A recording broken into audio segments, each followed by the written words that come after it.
bengasebenzi noma umuphi umsebenzi Chris. Bekuthi mangabe evangelini mangabe kuthiwa lo msebenzi fanele ngoba ngayekiswa umoya ongcwele amabhluku angisho ukuthi ibhluku aliyeka wonke umuntu ngayekiswa umoya ongcwele ngangilithanda mina nganaso isiketi kodwa indlela angiyekisa ngayo umoya ongcwele ngiyayazi zivele ikhala ingane ashesa ibala ke ingane iba futhi ngangiqala mina nami ukubona into enjengaleyo ngoba ngangaze ngiyibone nasebandleni babaleke abazalwane labe ngihamba nabo ngisale ngedwa manje ngithandazele mina vele ngiqonde uma ngicela ngivumela ukuthi ngisabe noma kwakuyinto engangiqala ukuyibona vele ngiqonde ngithandazele lezi ngane sithandazele yabo sishukana namadimoni sikawazi amadimoni bagcina abazalwane ba innocent kaba abazalwane iproblem yabo abazalwane ba blindwa ileadership abafundisi balidukisile ibandla kaNkulunkulu iyacaca ngokubuza nayo kanje manje abazalwane inkinga basabambelele kubafundisi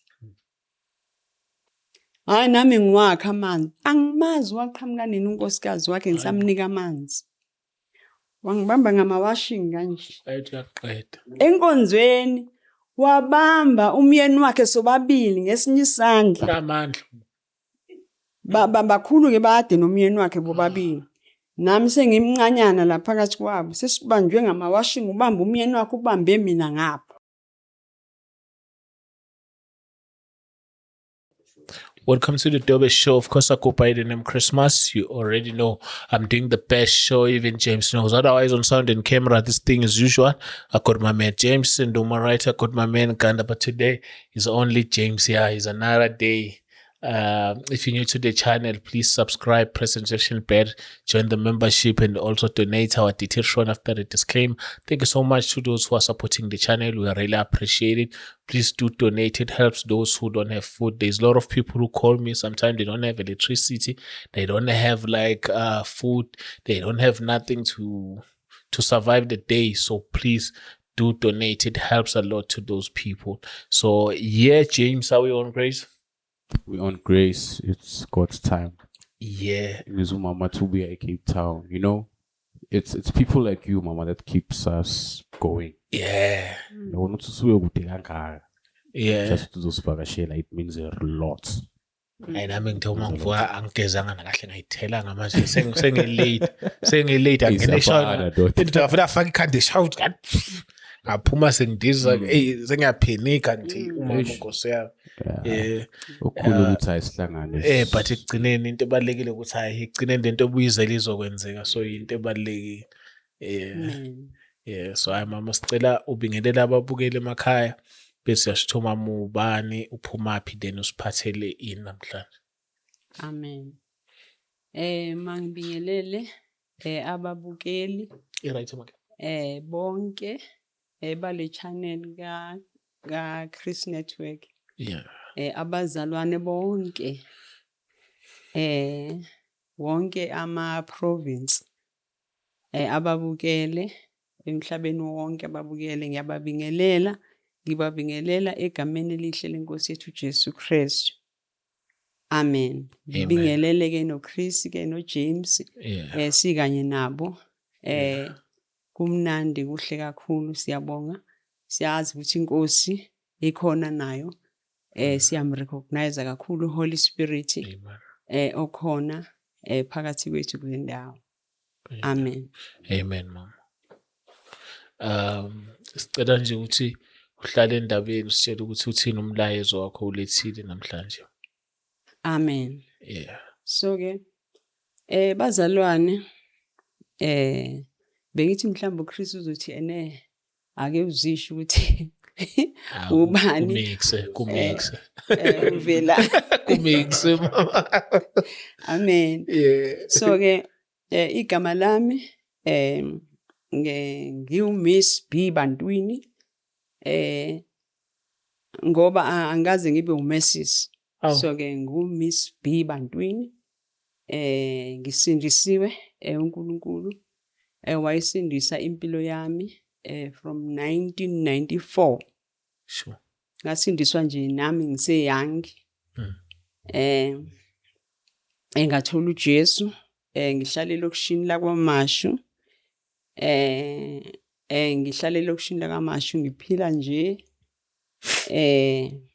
sikanye sikhula nabangani.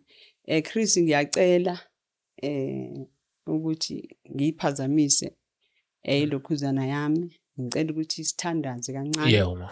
Bese siyaqhubeka. Yeah. Inkosi ephakathi kwethu si-recognize umoya oyingcwele.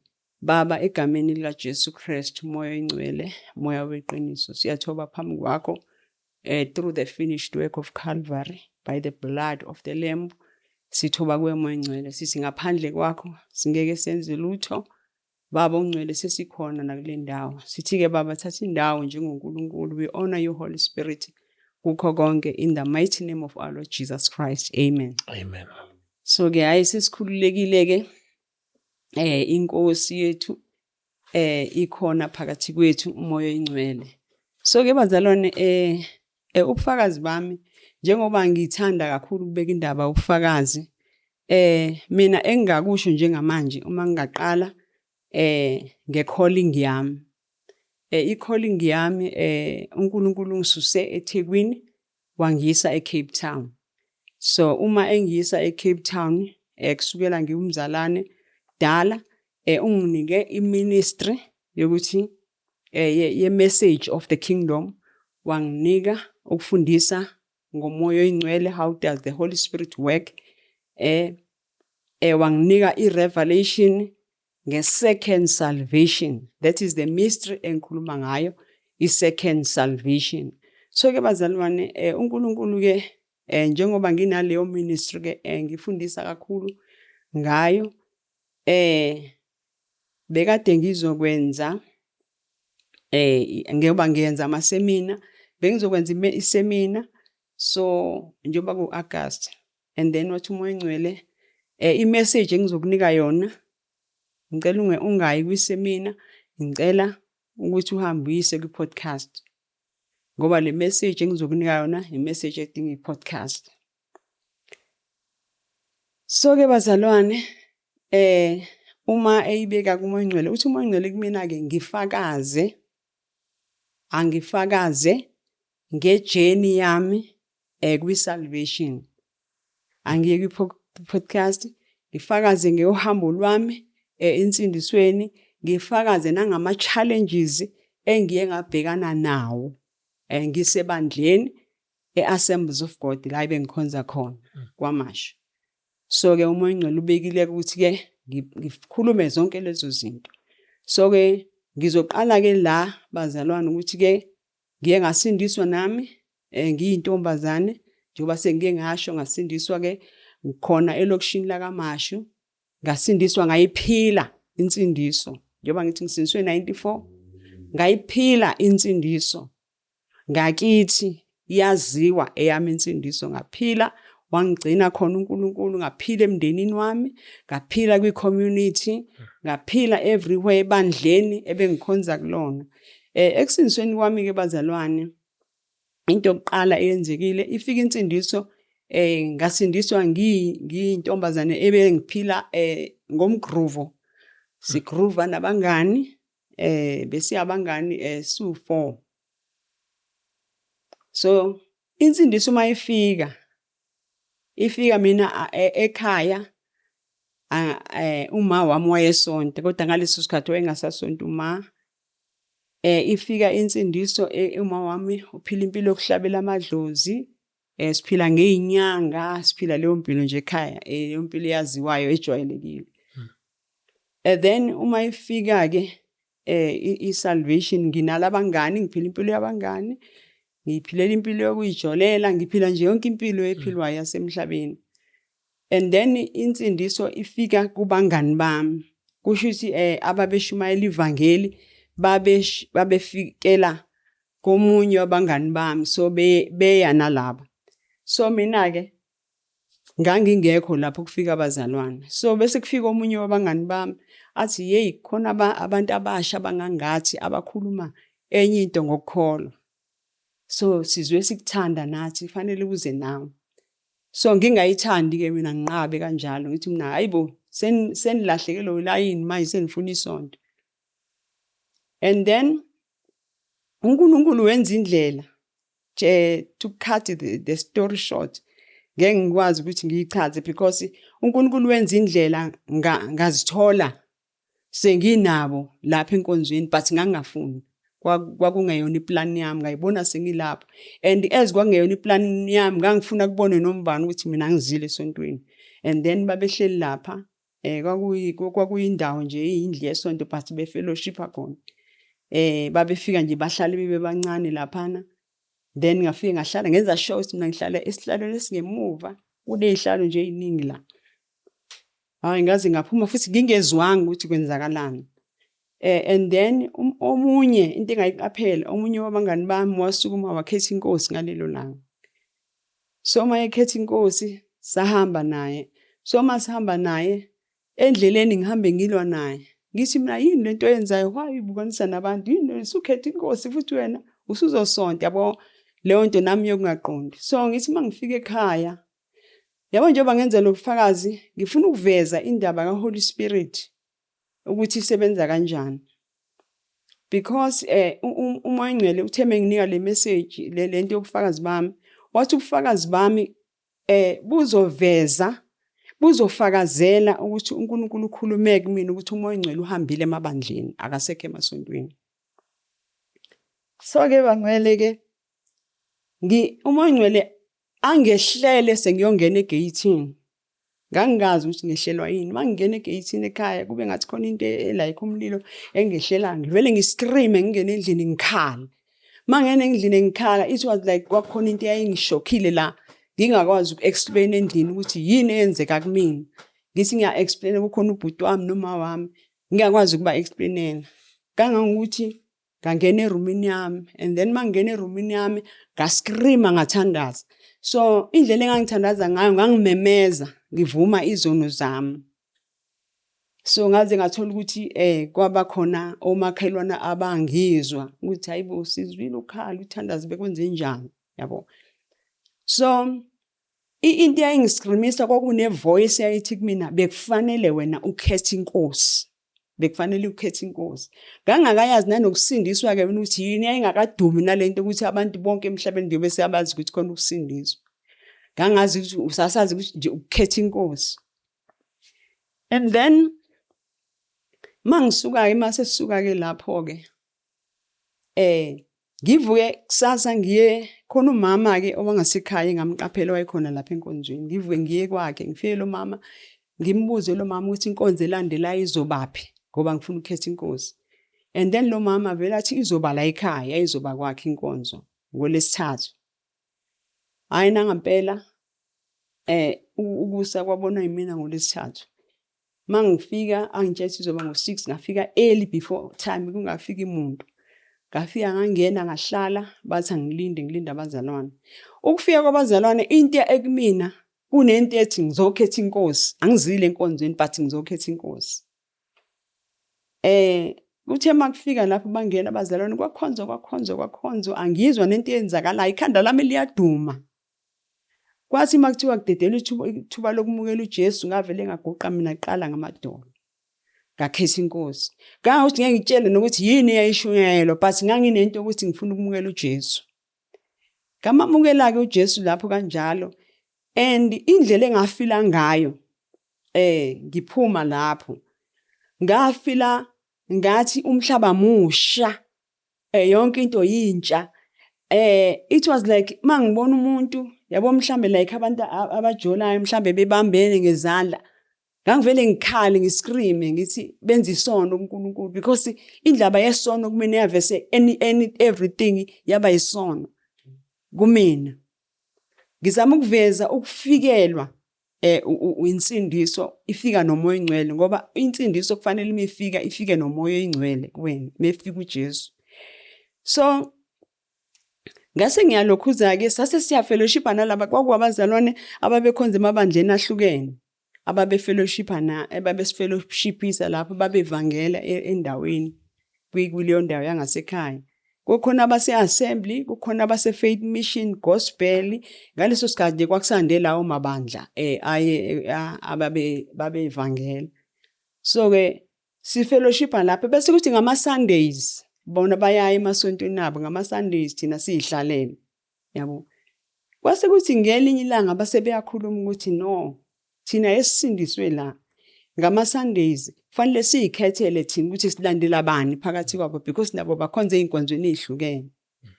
And then ngamlandela omunye wenye inkonzo uqala saya eseHammersdale ngafike ngangathanda. Kwakuyi ministry nje ngafike ngangathanda into engayifica zenzile. Ngabuya mase lo wesibili omunye ngamlandela saya eAssemblies. Ngafike eAssemblies into yokuqala engayifica eAssemblies kwakunosisi nje wayemdala kakhulu kwakuyinkonzo yosisi. Kwakuthiwa ikota yosisi. Kukhona usisi omdala nje efakaza lapha phambili ethi una 50 years virgin. Usisi omdala nje.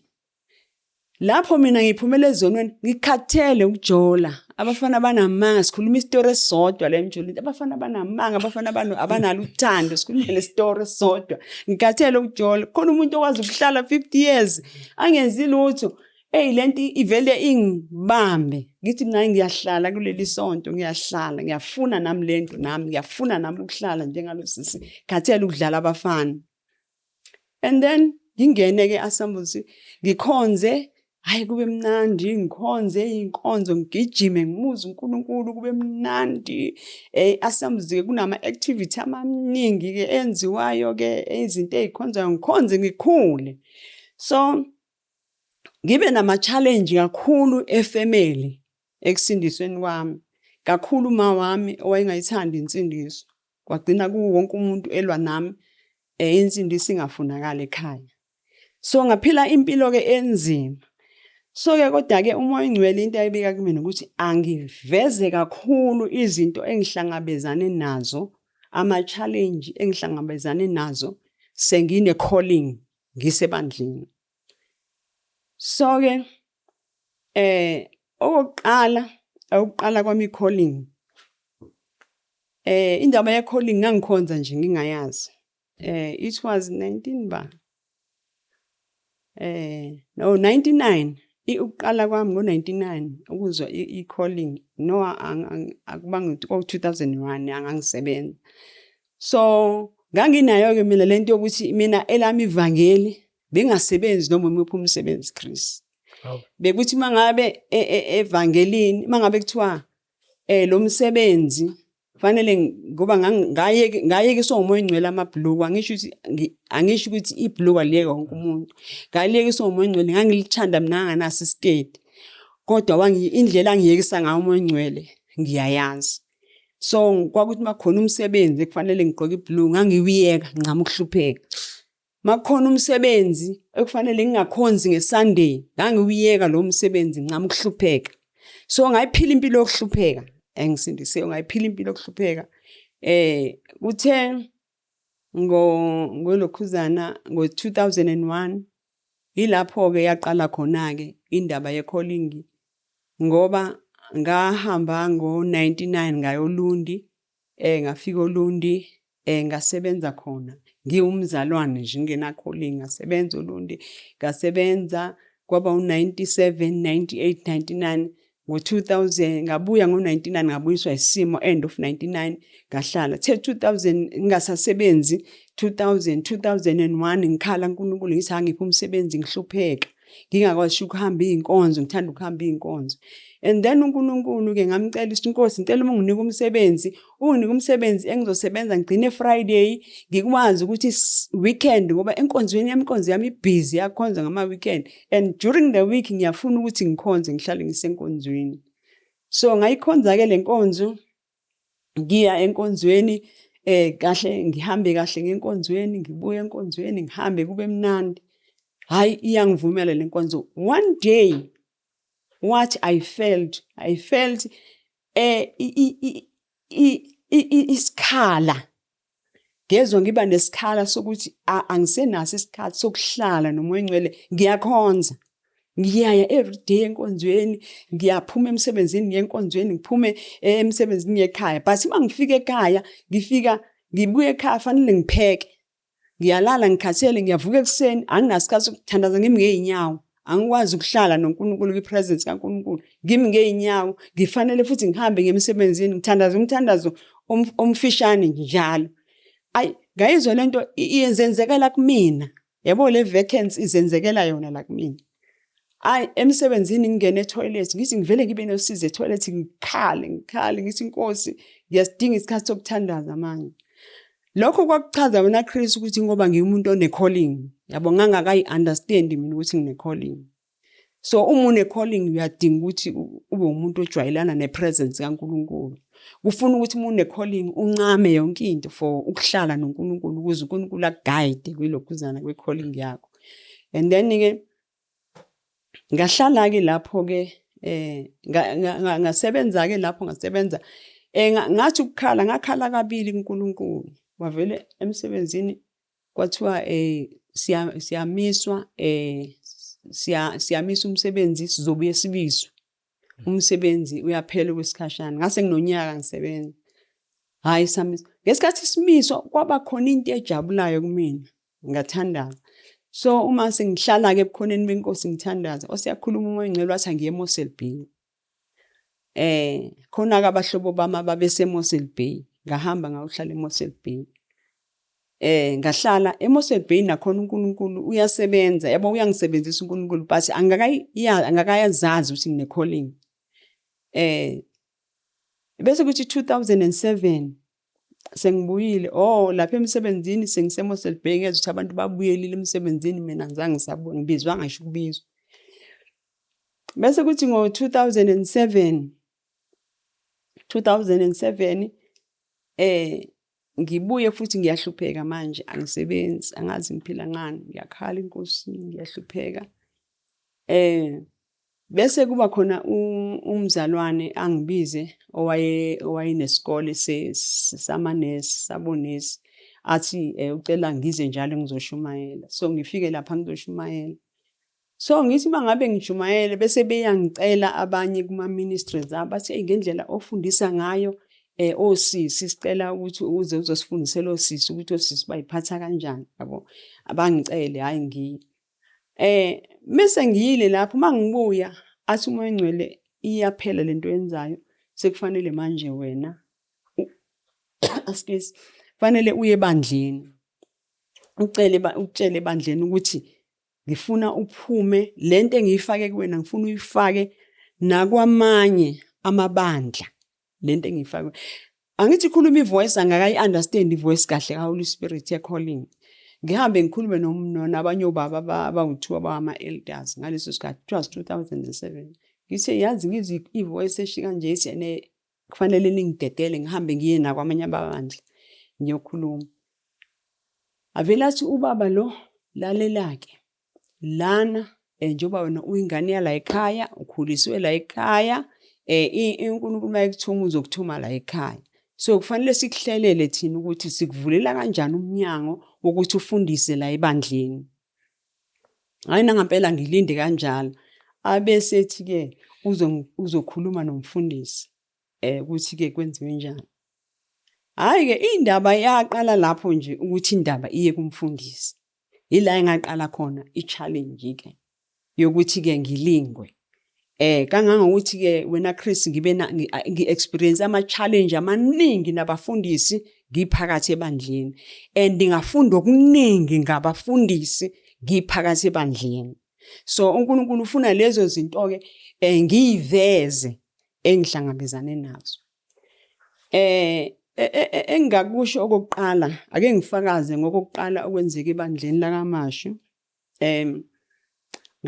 kwakungakaqali i-calling umfundisi wokuqala engamfica ngithi wahlala 13 years ebandleni mhlawumbe mina ngahlala ngafika esando kufika nami ngahlala naye ngithi lo 13 years ebandleni so lo mfundisi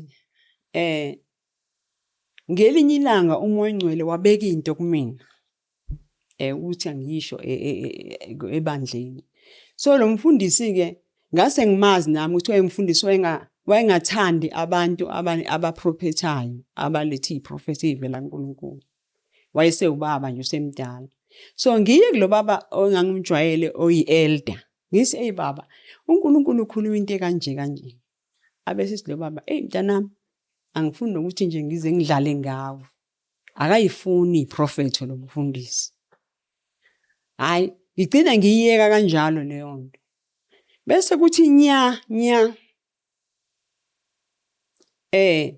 ahambe kufika isikhathi sokuthi ahambe lo mfundisi bayashintshwa ke abafundisi eAssembly ahambe kufika omunye uma efika lo munye sengayikhohlwa lento aphinda ayibuyise umoya engcwele athi lento engithe yisho ebandleni yisho kulo manje lo sefikile hayi ngiye kulo sefikile wesibili mangiya kulo wesibili ngisho lento avela athi lo wesibili ayi sisi ngicela lento yakho okungcono uthandaze ukuthi uNkulunkulu ayimbule nakomunye womama so uma eseyimbulile komunye womama sizoyibona ukuthi khona ngoba kanti lithini njalo Chris iBhayibheli lithi umuntu eprofetha omunye akakuhlola ezweni umfundisi uphethe ibandla uyingelosi yebandla uma ngiza mina njengengane yakho thatha iBhayibheli uhlole ngoba lisi iBhayibheli hlola makubiza ukuthi hambe uyothandaza uzila ukudla hambe uyothandaza uzila ukudla ngalento engiyishoyo ukuthi uNkulunkulu uyayisho because we must respond entweni ekhunyini noNkulunkulu uma sithi sikhonza uNkulunkulu ebandleni so lo mfundisi ke athi avele isathi athi akungcono angiyithandazele mina ivele komunye manje ngisoyibona sekuyinto yami kodwa uNkulunkulu uyilethe ebandleni ukuba siyishare naye eze umuntu othula idibandla laNkulunkulu lisezulwini hayi ngivele ngithi nje Nkosi yami angeke ngize ngiyenze lento ayishoyo ngivele nje ngithi Nkosi ngicela ukuyiyeka lento ngiphume kuyona hayi nangampela akuphelanga Chris ngisho isikhathi esingakanani kwathiwa khona umama ongifunayo okwelinye ibranch eseNewlands kwathiwa uyakufuna lo mama umama engamjwayele nokumjwayela lo mama sihlangane naye Beauty umfundisi ubani usezile kuwena ngithi mina akazenzi kumina athi lo mfundisi lo ngamtshela ukuthi uNkulunkulu ukhulumile kumina ukuthi iya kuBeauty khona into uNkulunkulu ayibeke kuBeauty uyozwa kuyena ngamtshela umfundisi ukuthi akeze kuwena ngathi nakazeze wasethi hayi mhlawumbe usazoza akazeze up until today lo mfundisi then ngiyeke kanjalo indaba lo mfundisi ngiyakhumbula azange ahlale ngisho ukuhlala ebandleni kangangokuthi ngoba abazane basebekhathele yilo ababengasamfuni sebefuna omunye lo osefikile angithi kufika lento una 2 years lapha nahlala 3 years or more ngesikhathi kwavele wafika incwadi kungakafanele ahambe kwathiwa uyaphuma ngesikhathi kwenzeka lokho umoya engcwele akhulume kumina athi mina ngimkhipha ngoba akayenzanga lento engithe yena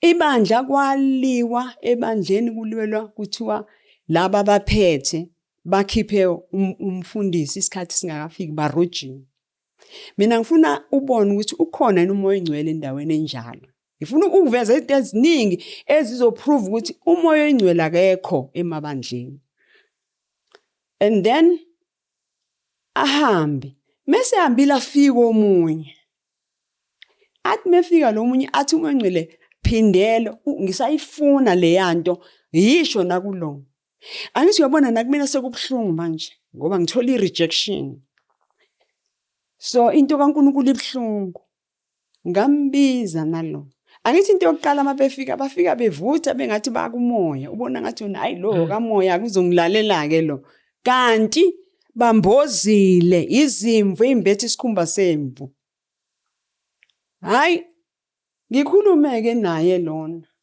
avela athi lona hayi sisi lento yakho ngeke izoxabanisa abazalwane izoqhatha abazalwane lento ngeke ngikwazi mina ukuyidlulisa ngayiyeka leyo nto ngathula ngaye enkosini Nkosi sengikwenzile okwami sakhonza ke nalomfundisi saqhubeka naye sakhonza khona futhi enye iprofethi eyenzeka ngonye umama wayefikile ngamtshela yona walwa nami saxabana so eselwa nami exabana nami Kwathi ngelinye ilanga sengizwa wena Chris uthi mayeshumayela angisamuzwa. Sengiyamzonda, ngezwe ukuthi sengiyamzonda. Sengizwe ukuthi sengiyamzonda, ngaya kuyena. Ngafika ngathi mfundisi, ngicela silungise. Ngoba ngiyabona manje ukuthi sengiyakuzonda, angisakuzwa noma ushumayela kanti wena fanele ngikuzwe. Ngicela silungise. Wathi ini uzolungisa nami wena? Ngathi mina ngicela silungise ngoba izwi vele lithi umuntu umekona iya kuye. Hayi, avela athi umfundisi lalela la wena mawuzodinwa into yokuthi urejectiwe ngoba nakho umprofeti vele abaprofeti ba reject wafanele ukumukele lokho. Ngithi mina cha mina bengizolungisa mina ngoba ngiyezwa sengifila wrong ngawe. Athi nje ngeke azayenze lona.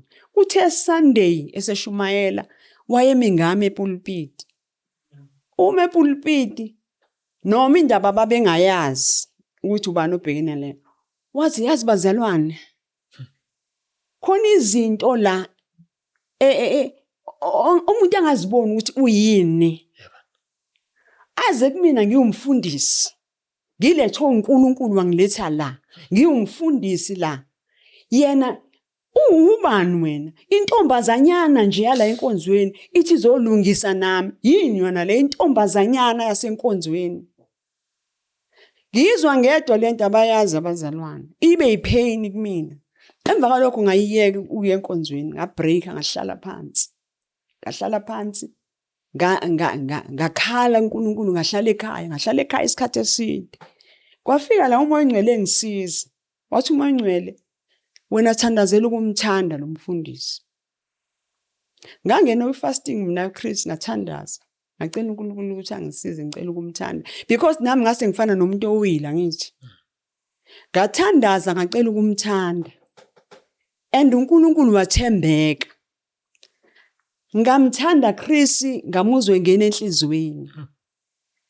Yazi a fatherly love ngamthanda njengobaba wami. Naye futhi wangifila ukuthi sengiyamthanda. Sa-connecta noma singazange sikhulume sa-connecta sazwana kwaba kuhle. Kwafika isikhathi kwathiwa kwakuzoba nenkonzo eyayizoba khona waye enye iphathi khona ilokuzana kwakuthiwa yi-back to God. Enye iphathi ye-back to God. Wangibiza nami ukuthi angibe khona ngoba nginobizo. Kanti walithunduthile ubizo lwami. Bathi yena akahlangane indaba zabantu besifazana ababiziwe abantu ababiziwe baba ama-organizer abantu besifazana baba ama-organizer akayingeni leyo wangikhomba komunye owayengangifuni naye i-organizer nama-organizer labo sisokuthi babengafunani mawubizwe uNkulunkulu. Ngisazochaza nje nangakho.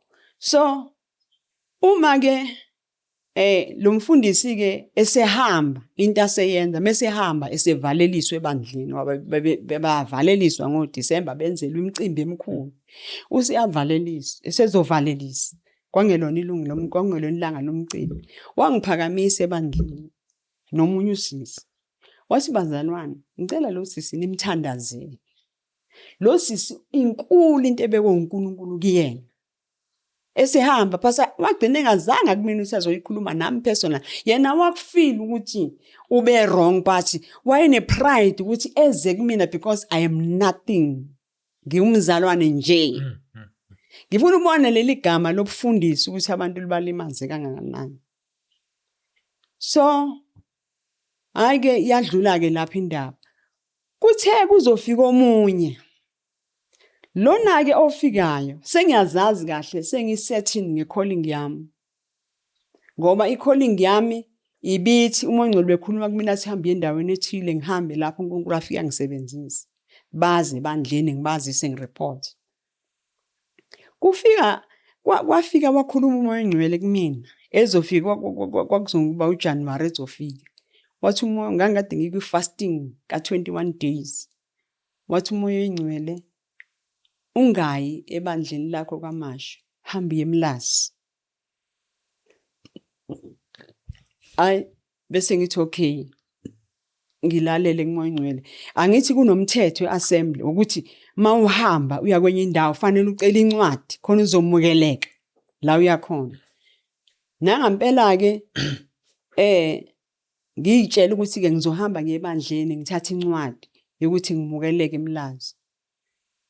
Lo uzofika ngithi January. Uma sengilokhuza ke ngithi ngiyahamba umoya engcwele angilingabela athi ungayi uthatha incwadi mina ngihambi ngencwadi athi mina ngihambi ngencwadi hamba wena uyeMlazi. Hayi kusho ukuthi kwakhona umzalwane ke ngangizwana naye eMlazi umama nje wayehlala yedwa emzini wakhe nomuzi. Ngithi mina yazi ngoba nami ngangingazi ukuthi eMlazi ngiyohlala isikhathi esinganani. Muhamba nomoya engcwele akakutshela isikhathi. Mangifika lapha eMlazi sengivumele nalo mzalwane ngimtshethi mzalwane ngizothandaza nje ngizwe ukuthi uNkulunkulu uthini. And then okokuqala nje ngathi ngiphika ngangithandaza wathi umoya engcwele yenza kanje. Ungayi bandleni hamba nje yabo la khona abantu abaningi ufika ushumayela ngoJesu. Konke la ufica khona abantu abaningi ushumayela. And then khona umzalwane ke owayekhona owayehlala eduze kwalo mzalwane ngicele yena ngoba ngangingakwazi umlazi. Angithathe ke angifake ezikoleni ke singene ezikoleni singene emakliniki engiphelezela ngifike ngishumayele singene esiqele ngifike ngishumayele so ezikoleni ke nje kufanele uzoshumayela ufika ngo7 ekseni ngangivuka ekseni njengomuntu emsebenzini ngiyoshumayela ngishumayela ngiyabuya ngihlala lana ngiyashumayela ngiyayishintsha izikole lapha ngisebenza nginamali Chris ngihamba ngeenyawo eMlazi kunezintaba khambeka kanzima eMlazi indlela zakhona sivuka ekseni nalo mzalwane sihambe. Hayi ngishumayele bese kuthi angaziwe ebandleni ngiyasaba nokuvela ngoba nginayo incwadi kodwa ngiyaya ngiyokhonza ngama-Sundays ngiyakhonza. So bese kuthi ngelinye ilanga sithi sidlula komunye umuzi womzane bathi bese sasidlula siphuma komunye umlindelo base abazalwane hayi asingene la ngeka mama ubani la umuzi womzalwane okukhonza naye enkonzweni asingene la sithandaze esibheka umama ubani siyadlula sasi 4 singene la kulo muzi walomzalwane masingena sithi siyathandaza kulo muzi womzalwane ingane zakhona kanti zina amademons amasathani zivele ikhala ingane ashesa ibhala ke ingane ba futhi ngiqala mina nami ukubona into enjengaleyo ngoba ngingaze ngiyibone nesebandleni babaleke abazalwane labe ngihamba nabo ngisale ngedwa manje ngithandazele mina vele ngiqonde uma ngicela ngangivumela ukuthi ngisabe noma kwakuyinto engangiqala ukuyibona vele ngiqonde ngithandazele lezi ngane sithandazele yabo sishukana namademoni sikawazi amademoni bagcine nabo sebebuya sesithandaza zazagcina izingane ke zithule kanjalo zagcina zisho izingane zathi ziyakhonza lapha eassembly ziya operator zisho ke yonke into eziyenzayo zithi senza ukuthi obaba ubani sibenza ukuthi zibale so bese siyithatha ke lezi ngane sisisa ke khona ke ubaba owayi elder ke wakuthiwa ubaba uShandu owaye nomoya kaNkuluNkulu ngendlela esimanga lo baba sifike kulo baba abone lamantombazane afakaze lamantombazane abese ngibuza mntanami wena uze kanjani wena njobola bese ngithi hayi baba la ngilethwe uNkulunkulu angifika nganancwadi ngifika nalutho bese ethi njengoba ulethwe uNkulunkulu nami ngiyakubona ukuthi ulethwe uNkulunkulu uzosebenza ke la eMlazi sizosebenza nawe sivumelane ke bese kuba inkululeko yami kube indlela yami engena ngayo ke ebandleni laseMlazi so ke ngithi ngisanjalo kuvele kungene i-call yalomfundisi ofikile kaMashu. Lo mfundisi akangazi uyangazi kodwa einkonzweni ezinkulu ngoba bengiye ngingene nangeindumiso ngidumise ngizwe uyangazi ngokumbona kanjalo. Uma lokhuza kungena i-call ingena ngo7 ekseni ngilele le call ngizwe umuntu wesilisa ngithuka yibo ubale indoda engifonelayo yabo abesethi yimini umfundisi wakho ngithuke kubanda amathumbu ayibo ngifonela umfundisi kwenze njani yabo athi wenzani lapha eMlazi ngithi mina hayi baba ngalethwa uNkulunkulu athi walethwa uNkulunkulu wakulethuzo ngathi mina ngomsebenzi ngiyasebenza wathi awukho yini umsebenzi kaMashu cabanga umfundisi obuza lo mbuzo awukho yini umsebenzi kaNkulunkulu kaMashu ngathi mina hayi baba uNkulunkulu wangisusa kaMashu angiyetha yena la So abeseke lo mfundisi ke athi ke mina ngithi ngikufuna la kaMasho. Uma ungezi la kaMasho, mina ngikufuna la kaMasho. Ngithi mina ngeke ngikwazi ukuthi ngilalele wena kunoNkulunkulu. Hayi kalivaleke ucingo. Ngihlale ke eMlazi ke ngihlale ngithi eMlazi ke ngahlala ke kwaphela unyaka ngisebenza. So emva konyaka sengiyabuyela ke kaMasho. Uma ngifika ke ebandleni sengifika kahle nencwadi. Ngibuye kahle eMlazi kodwa ke banento yokuthi ubaba ubhala incwadi ukuthi ucela ukuthi baqhubeke bangisebenzise uyibonile into kaNkulunkulu ekumina. I-record lami lihle ngale. Hayi uma ngifika lo mfundisi ayithatha nje incwadi ejule lapha. Anganginaki, angizibe. Angithi vele uyi-enemy yami ngoba angiyenzanga into ayisho. Angizibe. Mina ngihlushwa ubizo angikwazi ukuresta. Yabo. So ngesikhathi ngingakwazi ukuresta, I want to do something. I need to do something. Ngithanda zeNkulunkulu Nkosi, ngifuna ukwenza something. Bese ngiba nevision yetende, engathi ngimisa itende lapha kwenye indawo njengasekhaya khona lapha kaMasho. Bese ngiza kuyena, ngithi yazi mfundisi ngibe nevision yetende, ngifuna ukumisa imvuselelo ngasekhaya, ngifuna ukumisa itende but anginalutho but ngizwa nginaleyo vision. Athi okay, bhala incwadi ke usiyise ku leadership. Umthetho njalo. Ngiyawugcina nalomthetho wakho. Ngibhala incwadi, ayithatha incwadi, kuphela isikhathi uyangiziba ngize ngibuze kobaba. Incwadi yami manje isemhlanganweni uyayifunda umfundisi incwadi yami. Bele bethi akaze sizwe lutho, umfundisi akazasho lutho ngawo. Ngimbona ukuthi akayingeni, ngibe nayo into ukuthi usana le garage. Ngiyabazi banama garage labafundisi. Bese ngithi okay ngoba une garage, I need to move on. Ngithandaze futhi ngiye kuNkulunkulu. Ngoba eassembly awuvumeleke, wawungavumelekile ukuthi uthi usebandleni bese uyokwenza into yakho ngaphandle. Fanele uvunyelwe ibandla ukuthi umisa imvuselelo. Ngibona ukuthi hayi akanginiki go ahead. So angibuze inkosi what next to do. Hayi ke uNkulunkulu athi hambe yolundi. Olundi ngake ngaya khona. Ngifoneleke omunye usisi ke engaya ngahlala naye olundi. Ngithi na yazi uNkulunkulu uthi angize lapho. So ngicela ukufikela kwakho. Lo sisi lona ke awajabule athi awuyiza sisi. Bese ngiyayenza ke application la enkonzweni. Ngicela ukuhamba ngiyolundi. Uma ngiyenza application athi lo mfundisi wena uyakuthanda ukuzula. Uthanda ukuzula. Uthanda ukuhamba. Ngivele ngamnaki bese ngihamba ngiyotshela abanye be leadership laba bangazi ngithi bo baba ngicela unitshela uNkulunkulu uthi ngiyolundi ngizonazisa. Mina ke bengivele ngiyivuma into kaNkulunkulu ngingathembe umuntu ukuthi uzongipha imali, ngithemba ukukholwa kwami. Nangempela bese bethe bese bengibiza obaba emhlanganweni abe khona nami umfundisi. Base bethe obaba hayi mfundisi hayi uBeauty siyamazi uhlale ehamba kanjena. Asimlungiseleleni uBeauty simnikeze imali simgibeza hamba yolundi kusho ukuthi uNkulunkulu ukhulumini. Hayi ngimbona ukuthi akayithandisisi kahle lento. Angithi ke ngeSunday sekufanele ukuthi amemezele ukuthi uBeauty yolundi amemezele abazalwane bazi. So abazalwane bese benginika isibusiso bangithanda uyumiswe bese uthandazela unika isibusiso ukuthi uyalayo yakhona ngoba usuke ngani ngemvume yebandla. Umfundisi mase kufanele kwenza angakwenzi kuze kuphume inkonzo. Bese ngiya kuyena ngithi umfundisi ungilibele indaba isibusiso ungangenzelanga. Athi ngoba ngifuna uhambe. Why angafuni ngihambe ngoba wayikhona la angisi uyangiziba la kangikhulumisa. Ungigrajele. Ngifuna nazi ukuthi ukhona yini umoya oyingcwele endaweni enjalo. Mina ngoba ngizokufundisa uma ngikufundisa ngomoya oyingcwele bese uyangitshela ukuthi ukhona yini umoya oyingcwele endaweni enjalo. So ngihambe ngiye eLundi. Ngihambele angikhishwele isibusiso. Mangifika eLundi kanti uNkulunkulu ngempela ungibekela umsebenzi. Kalo sisi akangitsheli lo sisi. Ngifika kalo sisi kunembadla yetende emzini wakhe kade kumiswe imvuselelo kule area. Kunabantu abasanda kusindiswa abangenawo umuntu ozobafundisa. ngifike abantu abasha bangakanani bagcwele baseqhwa abantu abasha.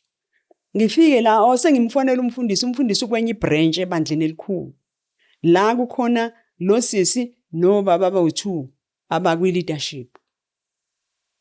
Abadeployelwe lo msebenzi.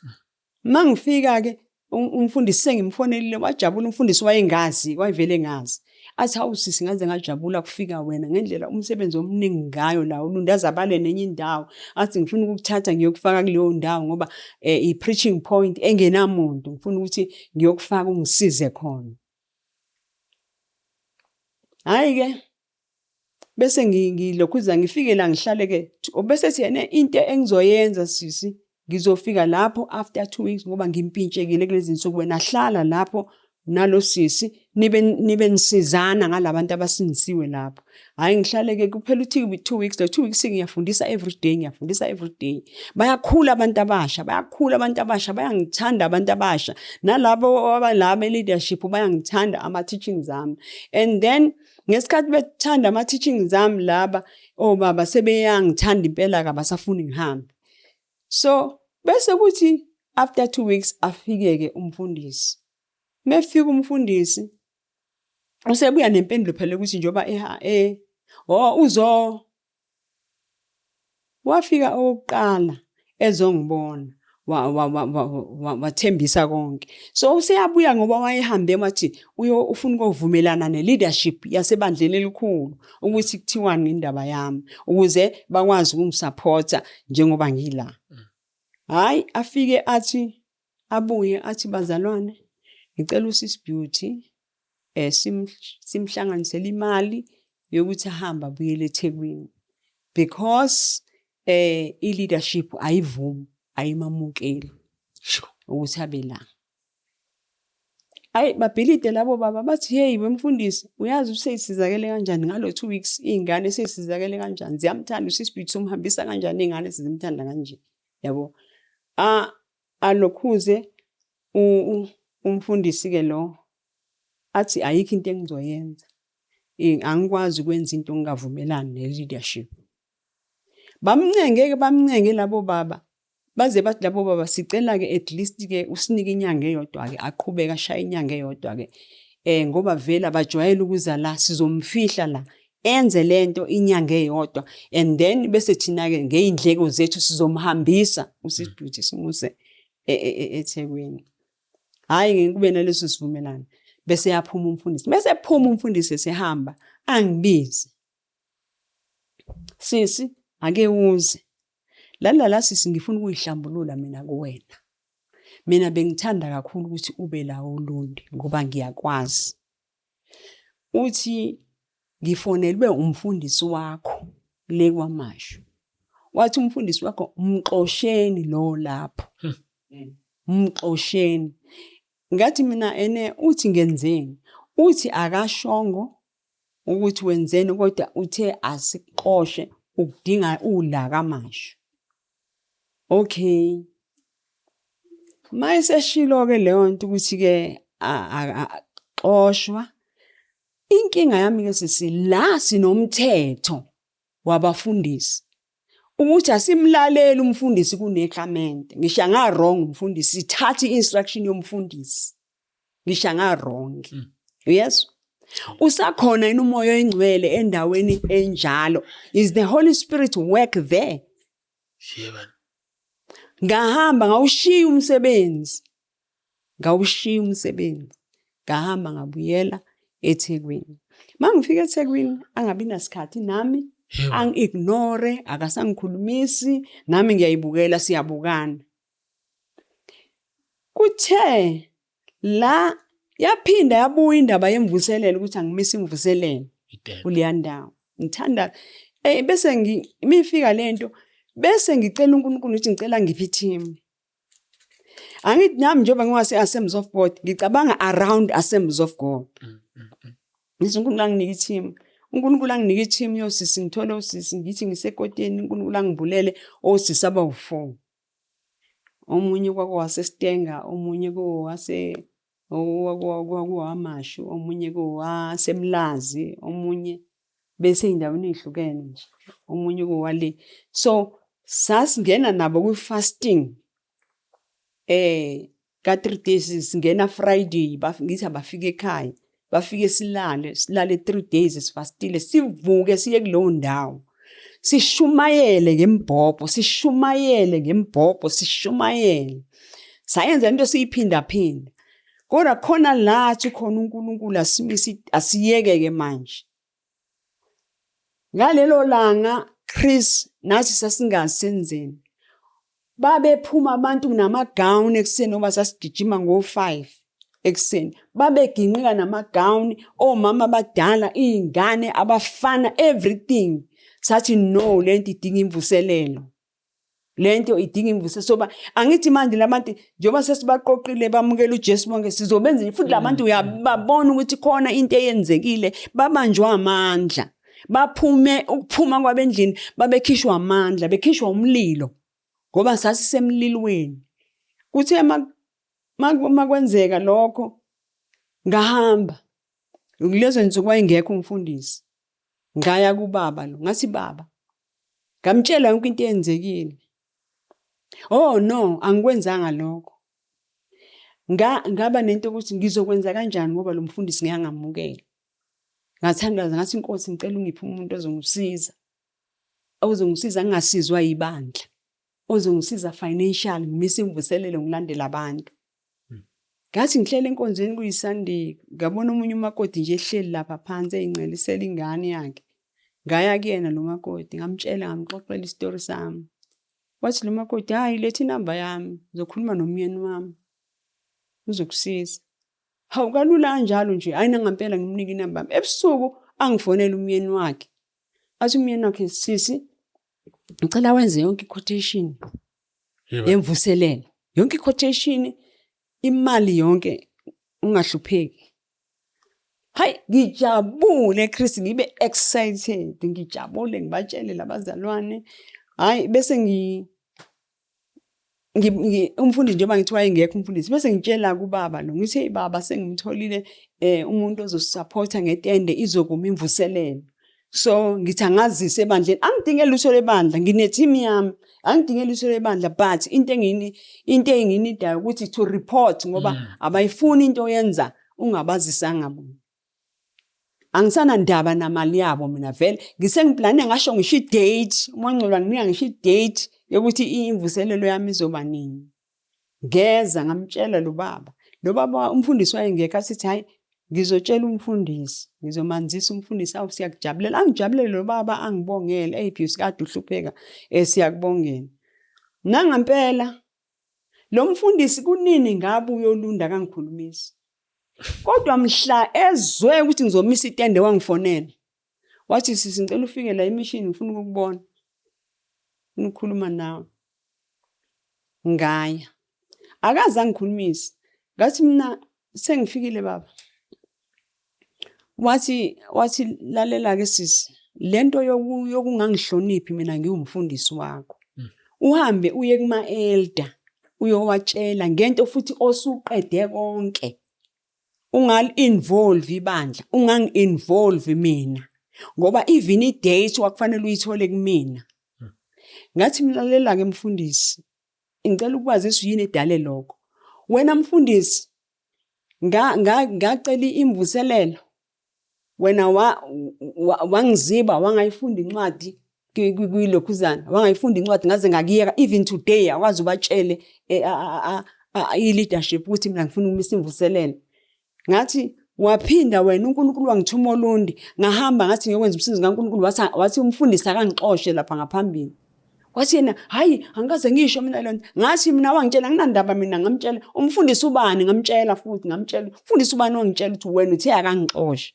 so njengoba uthe akangixoshe nje mina sengingekho ngezanga ngawe ayaphike lokho aphike ngathi mina ke anginandaba yileyo nto ke mina ngizama ukuchaza yileyo nto mina eyenza ukuthi ngingezi kuwena hayi nangempela ke agcine ke lapho ke ngithi mina ngigcine nami ngizehlisa ngithi mina ngiyaxolisa mfundisi ke ngalokho uma ngakwenza kodwa engifuna ukwenza mina ngifuna ukwenza umsebenzi phela ngicela sidlula ngisekho mina kulezo zinto abese siyena okay sizohamba ke siyoyisa ku leadership sokwenza umhlangano sokubiza Hayi ngempela ngibizwe emhlanganweni. Makufika emhlanganweni, hawu, indaba useyibuyisele emuva isesixoxisene sadlula manje. Usethi, yazi bo baba, eqala nje uyi-address le ndaba. Yazi bo baba, le ntombazane le ayingihloniphi, ayingihloniphanga. Ihamba yenza yonke into. Manje angithi ufaka umoya kulabo, ngathi wo, ngathi wo mfundisi makancane. Makancane bengisesiyiqedile sesidlulile kuyena. Mhlawumbe ufuna bayazi nobaba into oyenze kumina. Ngizobatshela obaba phela yonke into oyenze kumina ekuyona ekhoze ukuthi ngenze lento. Ngabatshela obaba, ngabatshela nabo kwangathi bayathuka bayamangala. Zonke izinto azenza kumina. Emva kwalokho bathi hayi asimdedeleni ke ukuthi alimise itende.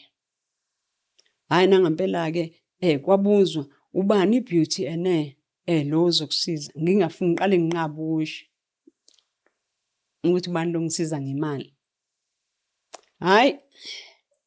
Hayi ilokhuzeke hayi bese bevumelana ukuthi hayi imvuselelo izobenyezelwa ebandleni lizotshelwa ibandla ngoba ibandla nalo fanele licontribute ibandla fanele linikele kunganikeli umzalwane oyedwa. So sicela ne-date ukuyishintsha. Bafunani ufuna ukungisabotage.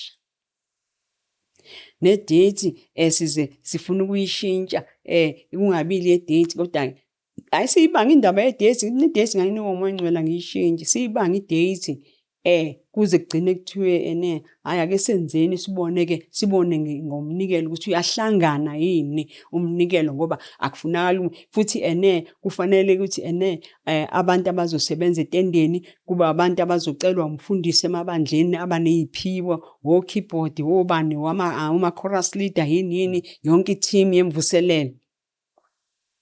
Kuvunyelwane kube sekubhala nokuthi abazalwane bazonikelwa bazokwenza ama-pledges.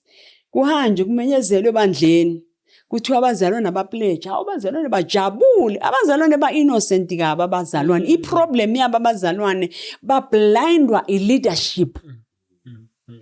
Abafundisi balidukisile ibandla kaNkulunkulu. Iyacaca ngokubuza nayo kanje. Manje abazalwane inkinga basabambelele kubafundisi. So bajabula abazalwane hawu sis beauty hayi ngizwe ukuthi baqale banikele bapledge abazalwane iminikelo abazoyifaka yemvuselelo. Kanti umfundisi akekho happy. Ucabanga amacebo ukuyidestroya lento. Kwathi emva kwalokho ngezwe nabasemlazi sebejabula abazalwane kwakhona nje umzalwane wasemlazi owayemise imvuselelo wayinetende elikhulu ne-team enkulu wathi nje beauty ngicela ungakhathazeki ngalutho ngizoletha i-team ilento itende lami lonke ne-system yonke into ngizonikela. Kwaba khona ubaba wasenkonzweni wathi ngizonikela ngogesi kwakhona abantu akakanikeli lo aba close to me aba personal abakhuluma nami eceleni. Ngibhizi mina ngiya-invite ngapha ngi-invite nabantu abaneziphiwo abazosebenza emvuselelweni ngiya-invite obani ngiyaphushwa futhi kuthiwa thatha nala ebandleni kwamasho yize noma ngambona umuntu la kamasho and abantu bakamasho abantu abamasho ngathini umuntu onawe eduze wakhe akakholelwa kuwena. Akakholelwa kuwena yabo. Kulokhuze ngibatholeka abazalwane abako Clement abako Ndengezi zonke lezi indawo kude ngibathola abazalwane. Hayi lindele imvuselelo. Lufika usuku. Hayi kufike usuku imvuselelo sasithe sizomisa itende la lizofika itende wayezolideliver loyana itende kuyiSunday imvuselelo siqale ngoMonday. So kuthi ngo Thursday umfundisi abiza umhlangano ophuthumayo mina nobaba. Indaba abuza umhlangano ophuthumayo kulelo viki. Hayi ngize nami. Uma ngifika angazi kwenzakalani. Wathi umfundisi ngicabanga ukuyimi into eyisiyenzeka ubhuti lo owayengithembise izinto lo engithembisa imali wathi angenza i-quotation